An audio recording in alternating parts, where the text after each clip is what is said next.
Welcome back to the channel, and today I want to give you all my process on how to get the best draft classes in every single franchise you do here in MLB The Show 26. From scouting all the way to the final round of the draft, I have developed a realistic system to consistently get the best talent every single time through your rebuilds. I do want to preface this with the fact that it's not the most 100% perfect rebuild strategy, as I find those really too min-maxy and also not very realistic at all, which is something I try to do in all of my rebuilds here in the show. So I hope you all enjoyed today's video, and if you do, or if you find anything interesting from it, please leave a like down below and hit the subscribe button. It's the best way to support the channel, and it keeps you up to date on all things MLB The Show 26. So first thing first, once you get into your franchise, you're going to go over your staff contracts and take a look at your scouts. You want 3 different types of scouts. The first one's going to be your discovery scout, and Mike Jackson down the bottom right hand corner works perfectly. You want any scout that's rated 90 plus. You can probably save a little money on him if you go find a guy with 90 plus, but he has decent stats elsewhere. If you can also find a discovery scout with a 90 plus in pitchers and efficiency, that's a bonus, but it is just a bonus. Focus specifically on discovery first, and then if you can find something else, that's a bonus. Next up, you want to have your position scouts, and this is going to be anybody with the 95 plus position. The reason why you want 95 instead of 90 is because if you have 90, you get, I think, 5% less scouting per week than that 95 boost. So right off the top, Ken Newton would work. He also has that efficiency above a 90, which is the second thing you want for these scouts. You want both of those. Neither of those are a bonus. You do need both of those so they'll scout as fast as possible. So he'd be a solid scout, but you can also find other guys that could work there as well. Torrey Heck is also near perfect. I mean, he's a little slow on efficiency. He'll just scout a little slower, but his position rating is very good. And for the third scout, you're going to want a pitcher rating above 90. It doesn't have the same boost as position rating, so you don't have to worry about the 95. You just want the 90 plus. Lindsey down there in the middle on the right-hand side kind of works, but they also need efficiency above 90, the same with position players, so they scout a little faster. And so a scout like Luther Tracy would also be a good choice here. You don't really have to worry about position players or discovery with this one. Discovery is a bonus if you can get it on all of them, but if you can't find one in your franchise, you don't have to worry about it. So the reason why you want all 3 of these scouts to be specific things is because they're going to all do 3 different things. Your discovery scout's going to discover players every single week except for the last week. Your pitcher scout's going to discover a player the first week and then scout pitchers for the rest of the cycle. And your position scout player is going to be all the way on position scouts for week 1 to week 14. The reason why the pitcher scout's going to discover at first is because there's a glitch in the game right now where if you try to scout pitchers that first week, they won't get any scouting bonus. So you want to keep that on discovery to get you a little bit of a boost and not worry about wasting time with scouting pitchers. So as you progress through the weeks and get into your scouting, I have a 2 kind of path process. The first one is if you have a top 10 pick.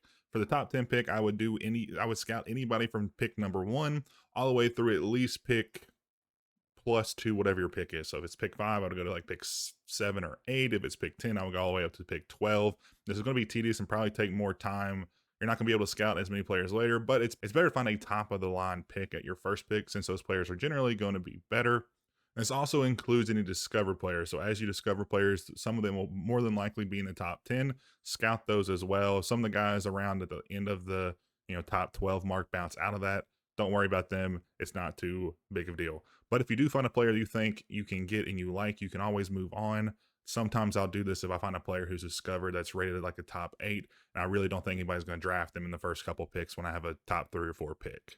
And then from there, I scout around where I'm going to pick next. So on round 2, I would go all the way to pick, 40 to 44 and kind of scout those players based on need. So if I need starting pitchers, I'll scout a couple pitchers in there. If I need a center fielder, I'll look for a center fielder or other outfielders there. It's easier to scout just kind of a couple around them because those will more than likely be there. If you scout too far out of that range, a lot of times the CPU will pick up those players and you won't be able to get them. And so you're going to waste your scouting.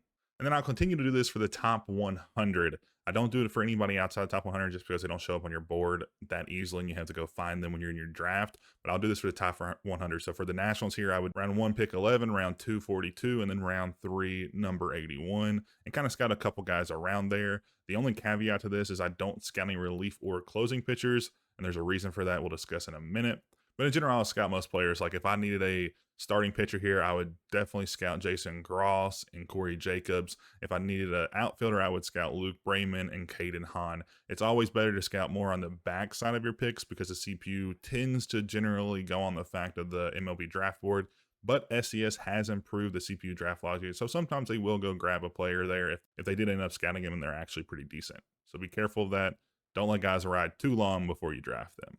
And one more thing for discovered players, I generally give them a little bit of a bigger range. I'll scout them if I have, pick 81 here with the Nationals, I'll scout them all the way up to like 91 or even as low as like 75, just because the CPU has gotten better at drafting those players, but especially in the later rounds, they typically don't lean towards drafting those guys.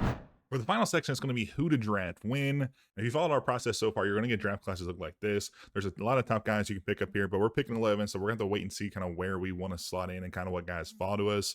And since this year is a little more volatile, we go on a little bit less of what to pick when and more just kind of guidelines for you all and kind of a handful of rules to follow so you all don't make mistakes or make as little mistakes as possible.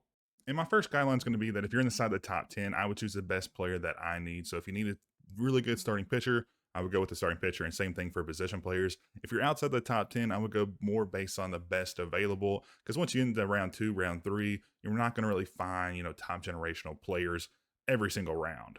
My second guideline is going to be careful of keeping your discover player stash. So a player like Robert Yancey, if I have him available at pick 11, I'm going to take him because I don't think he'll be there by pick number 42. This year, the CPU is better at picking discover players, so be careful if you're going to keep one of these guys for the later rounds. But a player like Emmanuel McDonald, I would keep him all the way to try to pick him at round 3 at number 81, just because those later round guys typically fall a little further than those top 5 discover players.